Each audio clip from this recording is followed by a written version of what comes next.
Cordial saludo, profesor Bejarano. Mi nombre es Elizabeth Vega Rincón. A continuación haré sustentación de la actividad 1 de la naturaleza y objetivo de la estadística. Mi grupo está confirmado por Andrea Capera Ríos, Isabel Capera Ríos y quien le habla, Elizabeth Vega Rincón, como lo dije anteriormente. Inicialmente hablaremos sobre la estadística, la cual es una ciencia matemática aplicada para el estudio de realización de cálculos, tanto a nivel de la sociedad como de la tecnología. La ciencia es una herramienta que se utiliza para encontrar niveles de satisfacción en un determinado punto de la sociedad. Aquí tenemos una línea del tiempo de la estadística donde nos muestra que en el año 3000 a.C. los babilónicos se utilizaron unas tablas para realizar unas estadísticas sobre la agricultura y el trueco. Son las primeras señales que existen de esta materia. En Roma, en el 500 a.C., se aparece la figura del censor para hacer el control de habitantes. En el año 1662, John Brown realiza el primer trabajo estadístico en donde pone cifras brutas de nacimientos y sobre las defunciones a la fecha.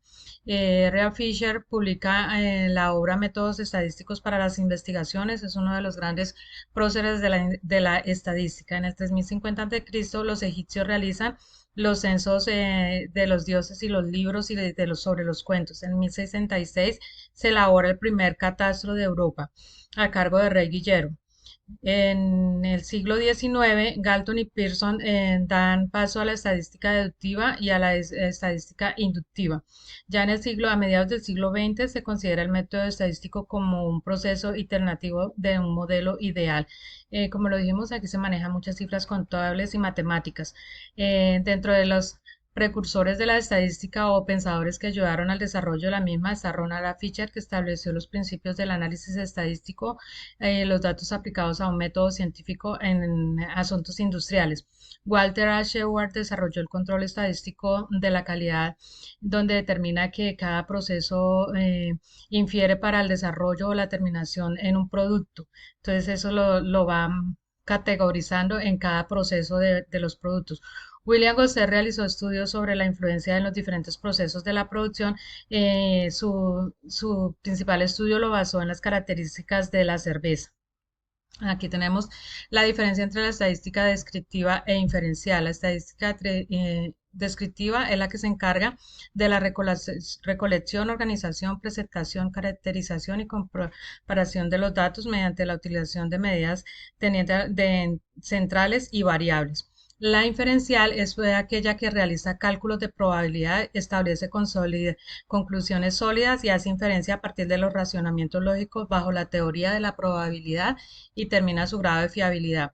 Aquí tenemos los conceptos esenciales de la estadística, que son la población y la muestra. La población es el conjunto universal de los datos a estudiar. Esto lo toma el investigador como base, en los cuales obtiene los datos o resultados del análisis. La muestra es la parte de la población que se utiliza para dichos estados y sobre las cuales se van a presentar las definiciones o conclusiones del estudio. Entonces aquí tenemos la población es el universo y la muestra o muestreo es una porción de la población. Dentro de las variables y las características tenemos que las variables son aquellas que se distinguen porque manifiestan en los individuos. En sus características tenemos que se emanan las hipótesis, hacen parte de un todo, son observables de directas e indirectas, son susceptibles de variación cuantitativa y cualitativa para hacer una magnitud en un proceso, son mesurables. Estas características son sujetas a cambios debido al tiempo o puede adoptar valores diferentes dependiendo de los individuos del muestreo. Las variables se dividen en cuantitativas y cualitativas. Las cuantitativas son aquellas que se dan por medición numérica, las cualitativas pues por sus cualidades. Las cualitativas se dividen en ordinales y nominales. Las cuantitativas en discretas y continuas, y cada una pues tiene sus características iniciales dependiendo del muestreo que se realice. En los aspectos de la investigación científica y estadística tenemos que la estadística se cataloga como un instrumento de tipo matemático, la investigación presenta similitud con el método científico y la estadística se basa en un conjunto de procesos ordenados que siguen pues, diferentes etapas. Dentro de las escalas de medición tenemos la cualitativa y la cuantitativa.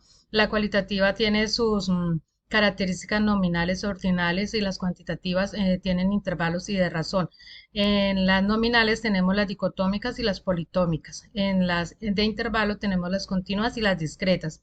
Aquí tenemos una escala de cómo se realizan la nominal, ordinal, intervalos y razón con sus respectivos ejemplos para el desarrollo de un proceso estadístico. Las etapas que se manejan dentro de un proceso estadístico tenemos primero el planteamiento del problema que se toma desde la población o muestra que vamos a realizar el proceso. Segundo, se genera una hipótesis sobre la misma. En tercero, se planifican los objetivos y recursos. Como cuarto proceso tenemos el procedimiento para obtener la información y como quinto, la ejecución de los resultados y el análisis y divulgación de los mismos. Estas etapas se manejan en todos los procesos estadísticos.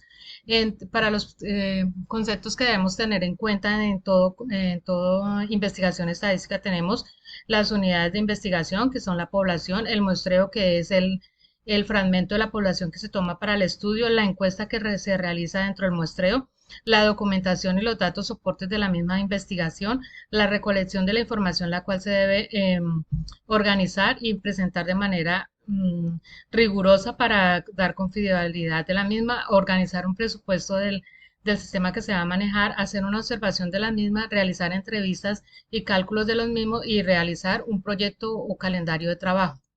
Eh, los errores más comunes en el muestreo es a partir de la observación de una sola parte de la población y hacer conclusiones apresuradas sobre la misma y con una pequeña porción de la población que se haya hecho. Dentro de las clases de muestreo tenemos el probabilístico y el no probabilístico. El probabilístico tiene el aleatorio simple, el muestreo asistemático y el por conglomerados y el estratificado. El no probabilístico tiene el de la que llamamos bola de nieve y los muestros por cuotas y muestros de intencionalidad. Aquí se encuentran unos más detallados estos tipos de muestreos con todas sus ventajas, desventajas y el significado de cada uno. Cordial saludo, muchas gracias, profe.